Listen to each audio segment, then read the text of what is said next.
କରିନାହିଁ ଅନୁତାପ କରିନାହିଁ ସେ ପାପରୁ ଆମେ ଫେରି ଆସିନାହିଁ ସେଥିପାଇଁ ପରମେଶ୍ୱର ଆମମାନଙ୍କୁ ପ୍ରାର୍ଥନା ଶୁଣୁନାହାନ୍ତି ଯାହା ଯେଶାୟ 59 ତାର 2 ପଦରେ ଲେଖା ଅଛି ପଢନ୍ତୁ ଟିକେ ମାତ୍ର ତୁମ୍ଭମାନଙ୍କର ଅପରାଧ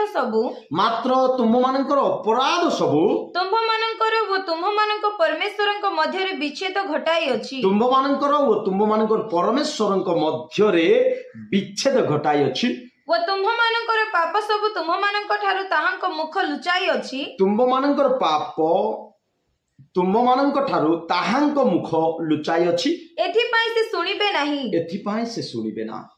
ପାପ ପାପ ମଝିରେ ଆଜ୍ଞା ମଝିରେ ପାପ ଏପଟ ଆପଣ ଏପଟ ପରମେଶ୍ୱର ମଝିରେ ପାପ ନହେଲେ ତଳେ ମନୁଷ୍ୟ ମଝିରେ ପାପ ଉପରେ ପରମେଶ୍ୱର ସେଥିପାଇଁ ଆପଣ ଯେତେ ପ୍ରାର୍ଥନା କଲେ ବି ପାପ ତାକୁ ଓଗାଳୁଛି ଆଉ ପରମେଶ୍ୱର ଶୁଣୁନାହାନ୍ତି ବିଚ୍ଛେଦ ଘଟାଇଛି ତେବେ ଯୋଉ ପାପ ଆମମାନଙ୍କ ଜୀବନରେ ରହିଯାଇଛି ଯାହା ଆମେ